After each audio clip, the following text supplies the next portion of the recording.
Assalamualaikum dan selamat pagi. Ini suasana dan juga bagaimana kami cuba bawakan anda gambaran di sekitar perkarangan Angkasa Puri. Nampaknya kita ada sinaran cahaya matahari hari ini.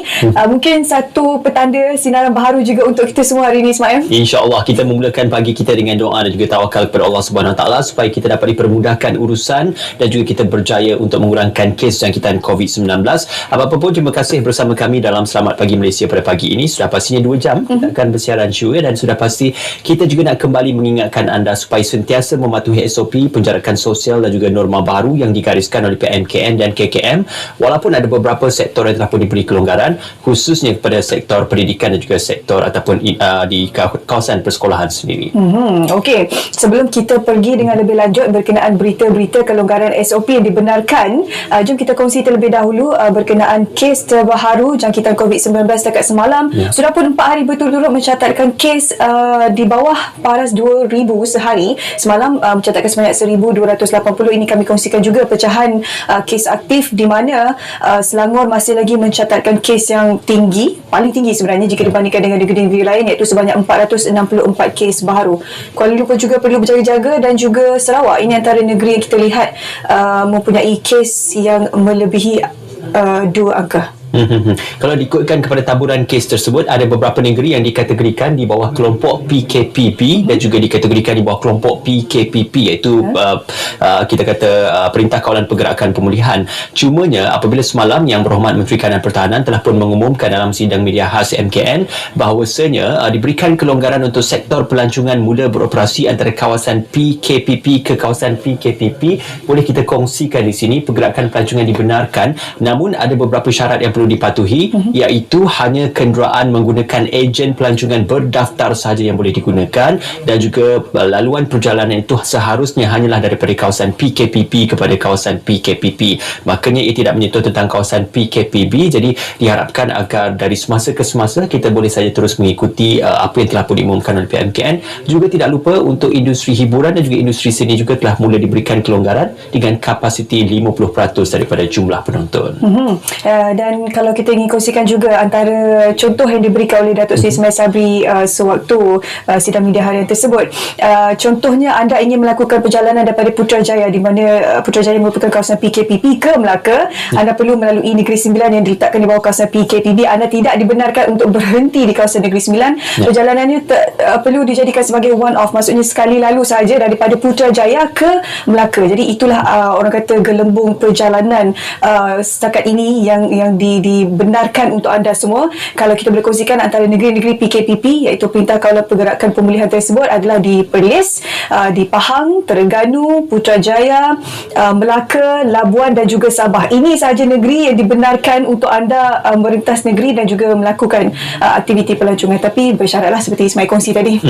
Yang penting adalah untuk kita sentiasa memastikan pendokumentasian itu lengkap dan juga mematuhi arahan yang telah pun ditetapkan. Kenderaan persendirian tidak dibenarkan untuk perjalanan tersebut. Seterusnya, kita juga nak bercakap tentang SOP norma baru dalam usaha kita untuk mengurangkan kadar kebolehjangkitan COVID-19 dalam kalangan para pekerja, khususnya pekerja asing. Akta 446 di bawah Kementerian Sumber Manusia bantu pulih imej negara dalam pengurusan pekerja asing. Ini merupakan penguatkuasaan Akta Standard Minimum Perumahan, Penginapan dan Kemudahan Pekerja 1990, Akta 446, dalam memulihkan imej negara, dan dijelaskan oleh menterinya sendiri, iaitu Datuk Seri M. Saravanan. Dari segi pengurusan pekerja asing, isu pekerja tidak menerima layanan adil telah diambil inisiatif untuk dikuatkuasakan akta ini sebagai satu prasyarat sebelum majikan dapat membawa masuk pekerja asing. Jadi makanya setiap prasyarat itu perlu dipatuhi. Sekiranya tidak dipenuhi, maka tidak akan diluluskan kemasukan pekerja asing ke Malaysia. Itu berkenaan tentang Akta 446. Seterusnya, PKPP untuk kerja dari rumah. Okey, ini kita kongsi kepada anda. So mungkin ada yang keliru kan, kita sekarang ni ada negeri yang PKPP, ada negeri yang PKPB.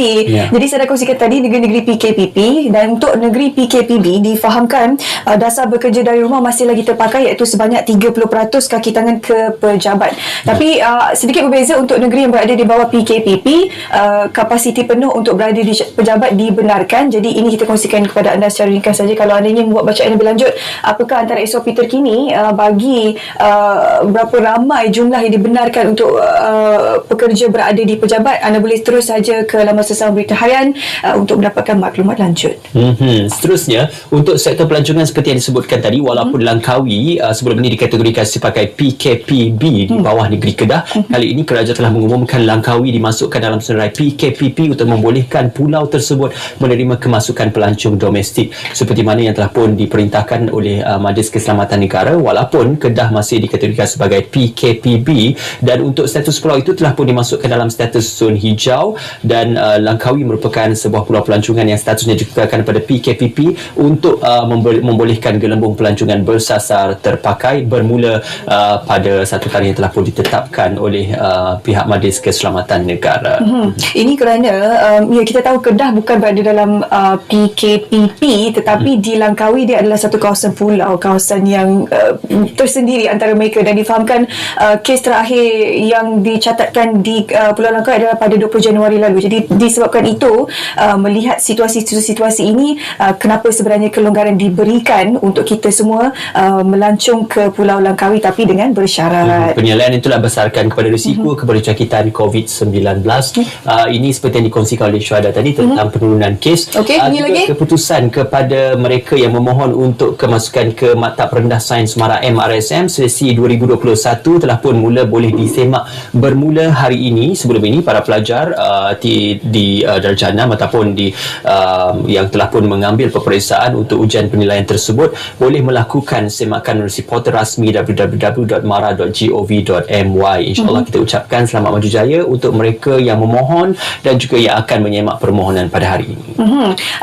Selalunya bila kita cerita berkenaan kemasukan sama ada ke universiti ataupun MRSM ni, satu lagi tarikh mungkin yang akan sentiasa mereka melihat adalah tarikh rayuan tersebut. Sebab mungkin untuk yang pertama kali ni mungkin ramai ada beberapa individu yang mengharapkan untuk kemasukan ke MRSM ini tidak berjaya. Tapi jangan risau kerana untuk permohonan rayuan ke MRSM ini akan dibuka pada 7 April hingga 30 Mei depan secara dalam talian, dan pemohon tidak perlu menghantar permohonan fizikal sebab proses ni akan dilaksanakan sepenuhnya dalam talian. Jadi tak apa kalau tak dapat resultnya, keputusannya tidak berapa seperti yang anda inginkan hari ini, tak apa, mesti ada lagi percubaan untuk bulan April nanti. InsyaAllah rayuan boleh sentiasa dilakukan. Cuma kita juga kali ini nak bercakap tentang isu vaksin. Program imunisasi COVID-19 peringkat kebangsaan diharapkan agar anda terus menyahut seruan kerajaan untuk melengkapkan borang permohonan anda sama ada secara dalam talian ataupun melalui aplikasi MySejahtera.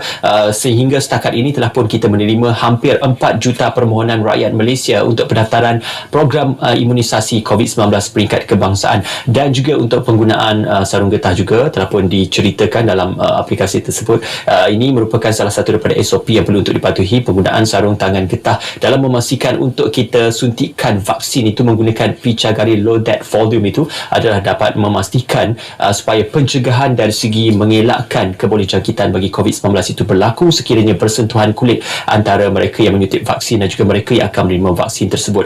Maka bukan saja memakai pelitup muka ataupun face shield dan juga beberapa kelengkapan peralatan yang lain, tetapi juga untuk tangan dan juga sanitasi tangan juga amat penting dalam mengelakkan jangkitan COVID-19. Walaupun di mana juga kita berada, pastikan anda menjaga SOP-nya lah ya, sebab kita masih lagi melawan virus COVID-19 ini. Kes masih lagi tinggi sebenarnya walaupun kita ada mencatatkan penurunan.